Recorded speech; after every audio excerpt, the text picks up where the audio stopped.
राजा राम पतित पावन सीताराम सीताराम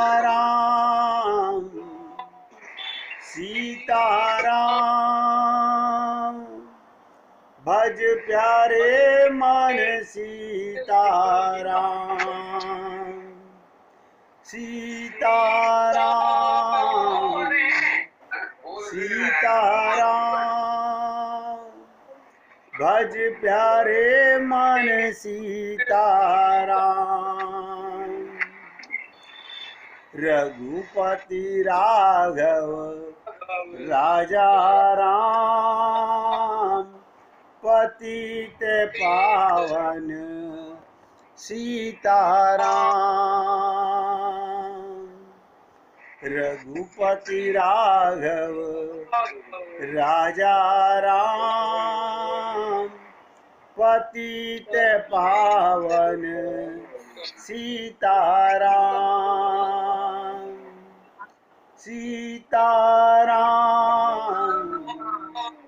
सीताराम भज प्यारे मन सीताराम सीताराम सीताराम भज प्यारे मन सीताराम बोलिए सियापति रामचंद्र भगवान की जय राघवेंद्र सरकार की जय जय श्री राधे जय जय श्री राधे। सभी भक्तों से निवेदन, बहुत एकाग्रचित्त होकर, बहुत मूल इस समय सत्संग का अहम पाठ चल रहा है। ऐसे में अपने मन को बहुत एकाग्र करके रखिएगा। और आप लोगों से रोज प्रार्थना करता हूँ कि कोई भी अपने घर में चर्चा मत करो, वो रिकॉर्डिंग में सारी हो जाती है, जिससे आगे सुनने वालों को कष्ट होता है और वो सोचते होंगे कैसे श्रोता हैं कि सत्संग भी सुन रहे हैं और घर में बातें भी कर रहे हैं। मैं तो आप जी लोगों से हाथ जोड़ के निवेदन करता हूँ। मैंने कल भी आपसे निवेदन किया था कि भगवान से प्रार्थना, वो रटी रटाई प्रार्थनाएं नहीं करनी है। हमें भगवान से कौन सी प्रार्थना करनी है? बिल्कुल अपने शब्दों में, कोई गाने की नहीं। जैसे हे प्रभु मैं तुमसे विमुख हूँ, हम भगवान से विमुख है ना। हे भगवान मैं आपसे विमुख हूँ और संसार रूपी माया जाल में फंसा हुआ हूँ, भूल कर भी तुम्हारी ओर चित्त नहीं लगा पाता। परंतु हे विश्व स्वरूप परमात्मा, मेरे लीला में पिता, ये तो सत्य है कि सब कुछ तुम ही हो। भगवान ने कहा ना, सिया राम मैं सब जग जानी। गीता में कहा वासुदेव सर्वम। ये सत्य है कि सब कुछ तुम हो। फिर चाहे मैं किसी ओर देखूं, किसी ओर जाऊं, किसी में मन लगाऊं, तुम ही को देखता हूं। देखिए कितनी बड़ी छूट है। कहीं जाइए, किसी से मिलिए, किसी में मन लगाइए, जब सब भगवान है, लेकिन हम भगवान नहीं मानते।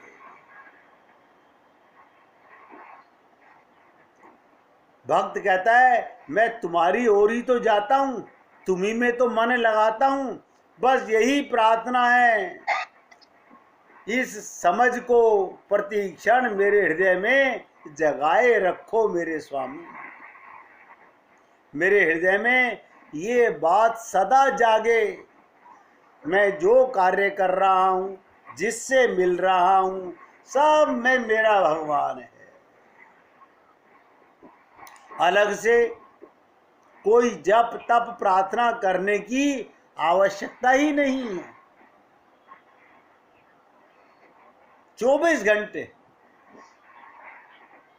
क्यों? अगर हम घंटा 2 घंटा प्रार्थना करते हैं, आधा घंटा प्रार्थना करते हैं, इसका मतलब बाकी समय हम माया का कार्य करते हैं, तो मन कभी इधर कभी उधर थाली का बैंगन बना रहता है। इस प्रकार जब हमको ये ज्ञान हो गया कि सब में भगवान है, हर वस्तु में भगवान है, हर जीव में भगवान है, और हमको ये ज्ञान हो गया, तो मैं किसका काम कर रहा हूँ? भगवान का काम कर रहा हूँ। ये जो हम छोटी छोटी बातें करते हैं, मैं अपने परिवार का, मैं अपने ऑफिस का, यही हम पाप करते हैं। सब काम भगवान का है। देखिए, सब लोग कहते हैं हरि व्यापक सर्वत्र समाना। यदि ईश्वर सब जगह विराजमान है तो हम उन्हें देख क्यों नहीं सकते? सोचिएगा, जब सब जगह विराजमान है तो हम देख क्यों नहीं सकते? जिस प्रकार तालाब में अगर ऊपर काई जमी हुई हो तो जल नजर नहीं आता। जल को देखने के लिए हमें काई को हटाना पड़ता है। बिल्कुल इसी प्रकार माया के पर्दे से ढकी हुई, ध्यान से सुनो, माया के पर्दे से ढकी हुई आंख के ऊपर, मन के ऊपर ममता मोह आसक्ति की काई जमा है। इसे कौन दूर करेगा? जिसे भगवान का साक्षात्कार करना है। अगर मेरे चश्मे पर मैल हो तो मैं तुरंत पानी में धो के उसे साफ करता हूं। क्यों? नजर नहीं आ रहा। जैसे ही मन में ये भाव आए, ये तो वो है, तुरंत अपना चश्मा साफ करो उतार के। क्या हुआ? अभी तो आपने चश्मा साफ किया था, अब दोबारा कर रहे हो। बोले चश्मा साफ नहीं कर रहा हूं, अपने मन को धिक्कार रहा हूं कि कसम खाते हो सब में भगवान को देखूंगा। फिर ये और वो कहां से आ गए? सब में भगवान है। छोटी छोटी बातें हैं, हमें बहुत बड़ा प्रयत्न नहीं करना। भगवान सब में विराजमान है। बस इतनी सी आदत डालनी है कि सिया राम मैं सब जग जानी। मेरा प्रीतम, मेरा परमात्मा सब में विराजमान है। कोई मंदिर, कोई मस्जिद, कोई गुरुद्वारा, कोई घर, कोई सड़क भगवान से वंचित नहीं। हमने आपसे कहा था, विश्व की सुई जितनी जगह भी ऐसी नहीं जहां भगवान नहीं। क्योंकि भगवान ने कहा मैं ही सब कुछ बना हूं। देखिए, छोटा सा ज्ञान परिपक्व हो जाए, बस हमारी परिपक्वता में कमी है। मैं 3 दिन से आपसे चर्चा कर रहा हूं, क्या? भाए कुभाए अनख आलसू।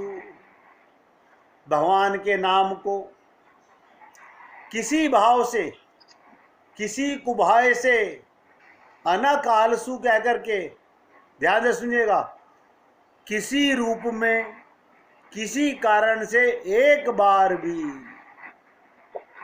किसी रूप में किसी कारण से एक बार भी जिसके मुख से भगवान नाम उच्चारण हो जाता है, उसके लिए ध्यान रखिएगा, उस एक बार नाम उच्चारण के प्रभाव से नाम साधना के मार्ग में प्रवेश की रूपरेखा भूमिका बन जाती है। एक बार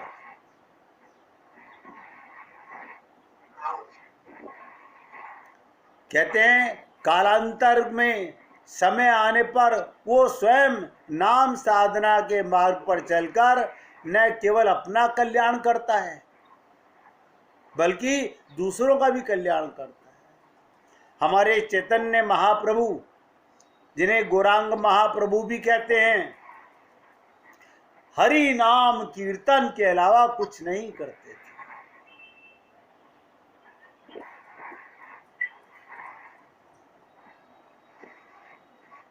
आपकी रसना, अब हम 24 घंटे नाम कीर्तन तो नहीं कर सकते, कुछ तो करते हैं ना, कुछ तो करते हैं, वो भगवान का कर लीजिए, भगवान का कीर्तन हो गया। आप जो भी करें वो भगवान के निमित्त कर दीजिए।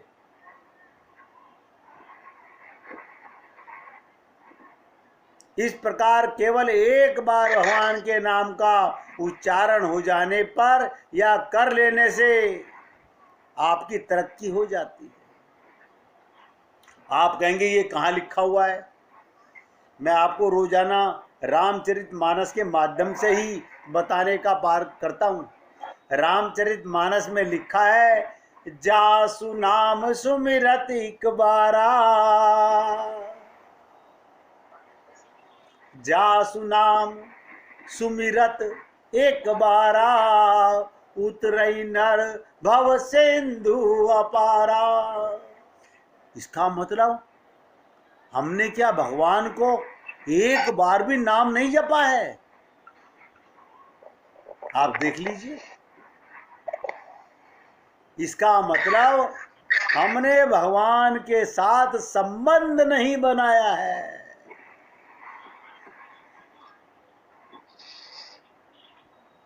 और बारक नाम कहत जग जेऊ, होत तरन तारन नर तेऊ।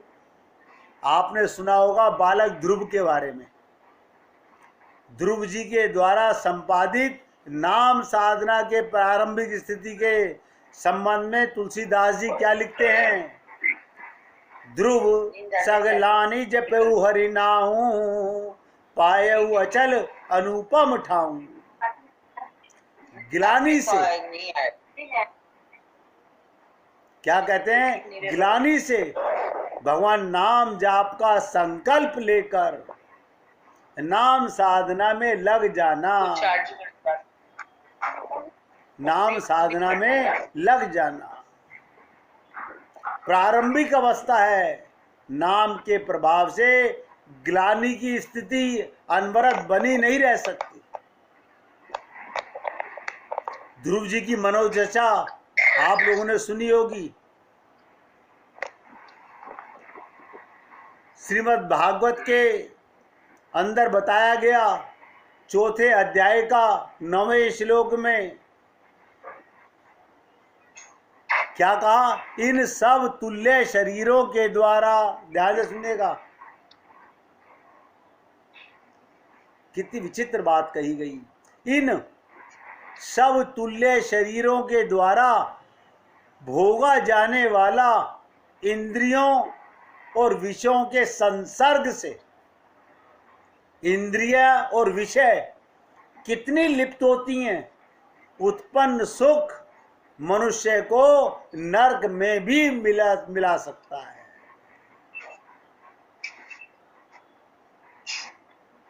और आप और हम लोग जाने अनजाने में इंद्रियां और विषयों के सुख में ही हम लुप्त हैं। जो लोग इस विषय सुख के लिए लालायित रहते हैं और जो जन्म मरण के बंधन से छुड़ा देने वाले कल्प तरु स्वरूप आपकी उपासना भगवत प्राप्ति के सिवाय किसी अन्य उद्देश्य से नहीं करते, उनकी बुद्धि अवश्य ही आपकी माया द्वारा ठगी गई है। इसलिए कहा गया, हे अनंत, भगवान को कह रहे हैं, हे अनंत, मुझे तो आप उन विशुद्ध हृदय महात्मा, देखिएगा क्या हम लोग ये प्रार्थना करते हैं अपने आप से कि हे परमात्मा, मुझे तो आप उन विशुद्ध हृदय महात्माओं का, भक्तों का संग दीजिए।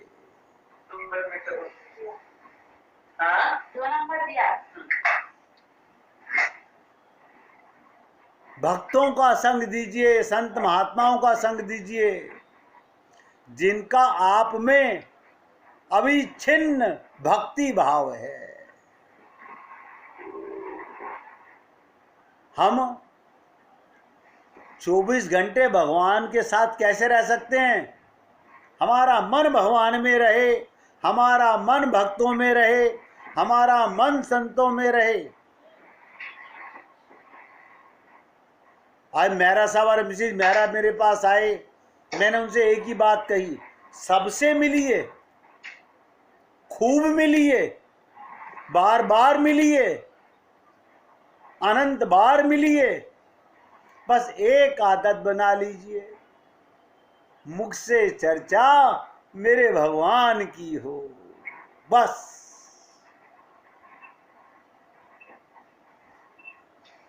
किसी से मिलिए, चर्चा भगवान की कीजिए। तो क्या कहते हैं, उनके संग में, संतों के संग में, भक्तों के संग में, हे गोविंद, आपके गुणों और लीलाओं की कथा का सुधा पान पी पी कर उन्मित हो जाऊंगा और सहज ही इस अनेक प्रकार के दुखों से, पूर्ण भयंकर संसार सागर से, ये माया का झूठा संसार, मैं इससे पार हो जाऊंगा। अब बताइए, मैं कौन से नियम की बात कर रहा हूं? जहां आप हो वहां भगवान है, जहां आप हो वहां भगवान है, बस। अब आदत क्या डालनी है? चर्चा भगवान की करनी है। आप किसी दिन अपने घर में काम करने वाले नौकर को कह के देखिएगा,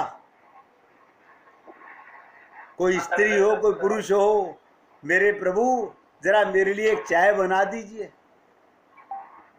देखिए, आपने एक बार नौकर से कहा, मेरे प्रभु मेरी राधा रानी मेरे लिए चाय बना दीजिए,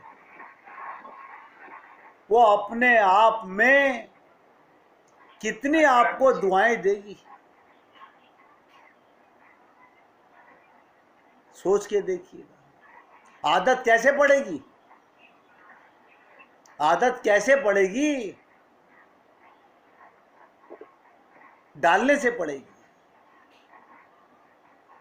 मैं कोई गाली देने की बात नहीं कर रहा हूं। इसलिए कहा, गीता के 4थे अध्याय के 9वें श्लोक और 11वें श्लोक में, हे अनंत परमात्मा, मुझे आप उन विशुद्ध हृदय महात्माओं का संग दीजिए, जिनका हृदय शुद्ध हो चुका है, जिनके मुख से, जिनके संग से मैं आपके गुणों, आपकी लीलाओं, आपके कथा को पी पी कर आनंद लेता हुआ इस पूर्ण भयंकर संसार सागर से पार पहुंच जाऊंगा। हमारे को देखो, करना हमको है।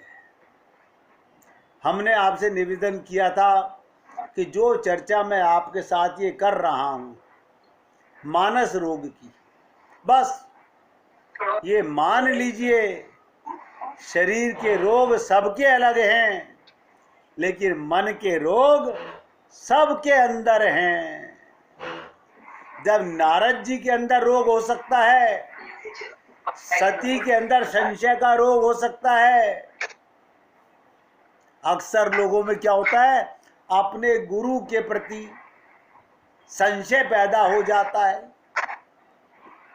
बस एक बार संशय की बीमारी अंदर आई, फिर जाती नहीं है। जिस प्रकार बादल सूरज को ढक लेता है, उसी प्रकार माया ने ईश्वर को ढक रखा है। बादल के हट जाते ही सूरज दिखने लगता है, और माया के जाते ही भगवान का साक्षात्कार होने लगता है। अब आप सोचेंगे, ये माया हटेगी कैसे? हटेगी कैसे? क्या भगवान हमारी माया हटाना नहीं चाहते? कभी मत सोचना। भगवान नहीं हटाना चाहते तो आपको और हमको मनुष्य देह नहीं देते।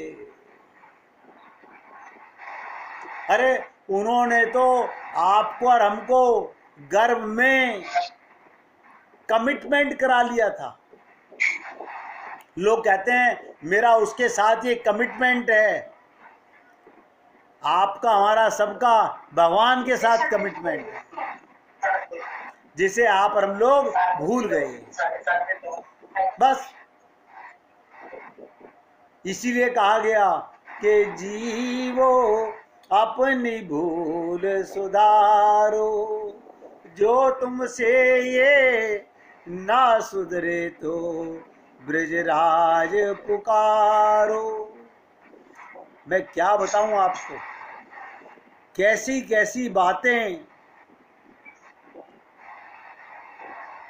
संत महात्माओं के मुख से निकलती है, हम लोग समझ नहीं पाते।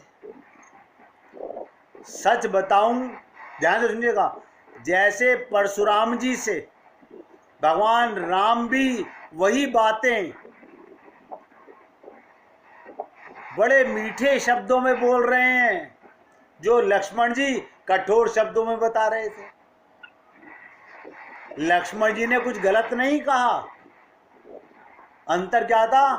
भगवान राम बहुत मीठा बोल रहे हैं और लक्ष्मण जी कड़वे शब्दों में बोल रहे हैं। कुछ समय से मैं अपनी बता रहा हूं, मुझे इतना अधिक आश्चर्य होता है जब से मुझे समझ आने लगा कि हमारे महाराज जी, हमारे गुरुदेव कितनी कठोर बातें सत्संग में कह रहे हैं, जिन पर सालों साल से ध्यान ही नहीं जाता। जैसे सुना ही नहीं दिया पहले कभी, लेकिन बातें भी वैसे ही मृदुल, गूढ़ और शील के सनी हुई होती हैं। मुझे संकोच हो जाता है। देखिए, मैं अपने हृदय की बात बता रहा हूं, मुझे संकोच हो जाता है कि कहूं या ना कहूं। जब समझ आ गया तो कहे बिना रहा भी नहीं जाता। सुनिएगा, हमारे गुरुदेव सत्संग के अंदर ऐसे ऐसे शब्द बोलते हैं जैसे खोपड़ी के ऊपर डंडे की आवाज टन से पड़ती हो।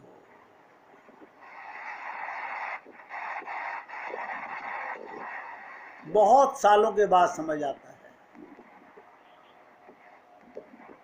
जैसे माथे पर कि होश में तो हो, क्या समझ रखा है अपने आप को, और जैसे वो कह रहे हो बोल बोल के मैं थक गया। रामसुख दास जी कहा करते थे, 80 साल हो चुके मुझे सत्संग करते हुए, मैं बोल बोल के थक गया, लेकिन तुमने सुना तक नहीं। क्यों? अब महसूस करते हैं हम लोग कि वो बातें अंदर क्यों नहीं जाती, क्योंकि हमारा मन एकाग्र नहीं होता था। सत्संग बहुत बार सुने, जिस दिन गधा बन के सुने, बिना बुद्धि लगाए सुने, बिना मन लगाए सुने, उस दिन ऐसा लगा हाय राम, ये डंडा तो कब से पड़ रहा था, चोट आज महसूस हो रही है।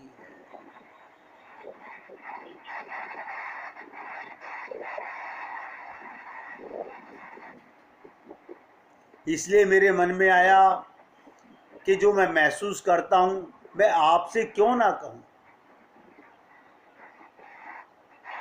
मैं तो 24 घंटे अपने गुरु के चरणों में दंडवत प्रणाम करते हुए ये अवश्य कहना चाहता हूं, हमने वैसा समझा नहीं जैसा गुरुदेव बताना चाहते हैं। हमने वैसा नहीं समझा। हमने जब समझा अपनी बुद्धि को पात्र बना दिया। मैं बड़ा कड़वा शब्द बोल रहा हूं, हमने हृदय को पात्र नहीं बनाया, हमने बुद्धि को पात्र बना दिया। और बुद्धि में क्या होता है, जो आपने कहा हम उसमें बुद्धि लगाएंगे, हमारे अपने मतलब की बात हम निकाल लेंगे, जो अच्छी नहीं लगी उसे छोड़ देंगे। इसका मतलब संत महात्मा कुछ ऐसा भी बोलते हैं जो अच्छा नहीं होता। आज महसूस होता है कि गुरु के शब्दों में वेदों से भी ज्यादा ब्रह्मास्त्र लिखा होता है। ध्यान से लीजिएगा, गुरु संस्कार नहीं है हम में। उदाहरण के लिए यदि भगवान राम का नाम, ध्यान से समझिएगा, अगर भगवान राम का नाम मर्यादा पुरुषोत्तम है तो हम में से अधिकांश यही समझते हैं उन्होंने समाज की मर्यादाओं का पालन किया, हमें भी करना चाहिए। लेकिन सच ये है, ध्यान से सुनिएगा, आज तक आप लोगों ने सुना होगा कि राम मर्यादा पुरुषोत्तम है, यही सुना है ना। 99% लोग क्या समझते हैं, भगवान समाज की मर्यादाओं का पालन किया करते थे, हमें भी मर्यादाओं का पालन करना चाहिए। उन्होंने नई मर्यादाओं का निर्माण किया अपने चरित्र के द्वारा, और यही कार्य हमारे महात्मा, हमारे गुरुदेव किया करते थे। लेकिन हमने वो सही नहीं समझा। इतना बोल के भी इसके आगे बोलने का मेरा साहस ही नहीं बन पाता। मैं तो बार बार सोचता हूं, हमारे महाराज जी सबके संत महात्मा, सबके गुरु, वैकुंठ निवासी, समाधि में गोलोकवासी, और न जाने क्या क्या बना दिया उन्होंने। क्या हमारे जीवन में उनका वही डर बना हुआ है? सोच के देखिए, 24 घंटे हम अपने गुरु को अपने साथ महसूस नहीं करते। अगर महसूस करें तो आपको तुरंत बातों का प्रमाण मिलता है। हम अपने जीवन की बागडोर, ध्यान से सुनो, हम अपने जीवन की बागडोर स्वयं अपने हाथ में ले रखी है, और इससे भयानक कुछ हो ही नहीं सकता। गाते क्या है, मेरी डोरी तेरे हाथ। अभी तक हमने अपनी डोरी गुरु को तक नहीं सौंपी। मैंने एक दिन कथा सुनाई थी ना कि गुरु ने कई बार कहा मेरा हाथ पकड़, मेरा हाथ पकड़। शिष्य ने नहीं सुना, गुरु ने गुस्से में आके हाथ पकड़ा। बोले तेरे को सुनता नहीं? बोले गुरुदेव मैं यही चाहता था कि आप मेरा हाथ पकड़ लें। मैं तो कमजोर हूं, मैं तो माया में लिप्त हूं, ना जाने कब मेरे से हाथ छूट जाए। बच्चा माँ बाप का हाथ पकड़ेगा तो छूट सकता है, माँ बाप बच्चे का हाथ पकड़ें तो नहीं छोड़ते। आप देखिए, आप और हम लोग कितनी बार माँ बाप के साथ मेलों में गए होंगे, माँ बाप ने हाथ पकड़ रखा है, बच्चा बहुत जिद कर रहा है, मम्मी एक बार छोड़ दो, जरा मैं उधर देखा हूं, मम्मी नहीं छोड़ती। बस यही हमारी कमी रही कि हमने इतना दृढ़ संकल्प नहीं किया कि गुरु हमारा हाथ पकड़ दे। हम अपने गुरुओं के सामने नकली जीवन जी रहे हैं, दम्भ और कपट से भरा हुआ। जब हमारा असली चेहरा सामने आ गया है, मैंने अपने अंदर झांका तो ये सब पाया। समय रहते चेत जाएं, इससे बड़ी शरणागति और कोई नहीं है। मैं तो भैया आप लोगों से निवेदन कर रहा हूं, अगर हम अभी समय रहते हुए नहीं चेते, नहीं होश में आए। मुझे याद आता है जो हमारे गुरुदेव बार बार बोलते थे, ध्यान दो, ध्यान से सुनो। मैं सोचता था ये पता नहीं किसको बोल रहे हैं, हमें उसमें डंडा महसूस नहीं होता था, आज महसूस करते हैं। इसलिए मेरे भाई, ये मौका, अनेक बार मैंने अपने शब्दों में कहा कि माया तो फिर मिल जाएगी, पर न हरि हर बार मिले। भगवान नहीं मिलेंगे, कुत्ते बिल्ली गधे का शरीर मिलेगा। ये जो मौका आप और हम लोगों को मिला है, केवल गाओ मत, उस पर अमल करो। ये चोला बड़ा अनमोल, मिलता है मुश्किल से, और उससे भी मुश्किल सतगुरु का मिलना है। और हम तो प्रार्थना करते हैं, हे गोविंद हमको तो मिले दोनों, ये अवसर नहीं खोना है। ये वो अवसर है, अगर एक बार हम गहराई से अपने अंदर झांक के देखें तो काई बाहर नहीं, मल बाहर नहीं, गंदगी बाहर नहीं, हमारे सबके मन के अंदर अंतःकरण में है। और हमारे गुरुदेव बार बार कहा करते थे, अंतःकरण शुद्ध करो, अंतःकरण शुद्ध करो। हम सोचते थे पता नहीं हमारा वॉश बेसिन भी साफ है, हमारा सिंक भी साफ है, हमारा बाथरूम भी साफ है, हमारे कपड़े भी बहुत साफ हैं, हमारा चेहरा भी साफ है। हम अंतःकरण को समझ ही नहीं पाते थे।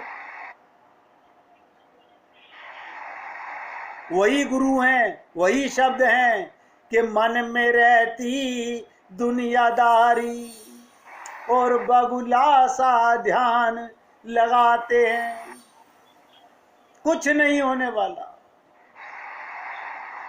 आप और हम लोग, हम ही डिसाइड करना है। देखिए, आप और हम सब लोग करीब करीब सब रिटायरमेंट की एज से पार जा चुके हैं, और सबको ये पूरा तजुर्बा है कि ये शरीर जा रहा है। इस शरीर में रहते रहते हमें अपना काम बनाना है। मरने के बाद मौका भी समाप्त हो जाएगा। फिर क्या होगा? फिर पछताए क्या होत है, जब चिड़िया चुग गई खेत। कितना ही सर पटक लीजिए, कुछ नहीं होने वाला। यहां से सुनिएगा, हमारे बच्चे हमारे लिए भागवत कराएं, गीता कराएं, रामायण कराएं, हमारा कल्याण होगा। जीते जी तो हमारे दिमाग में ये बात भरी नहीं, बड़ा कठिन है। इसलिए आप सबसे निवेदन करता हूं, अपने जीवन का बचा हुआ समय जितना हो सके भगवान की याद में, भगवान के नाम में, भगवान के भक्तों के साथ लगाइए। अब 1 मिनट कीर्तन कीजिए, फिर आगे चर्चा करते हैं।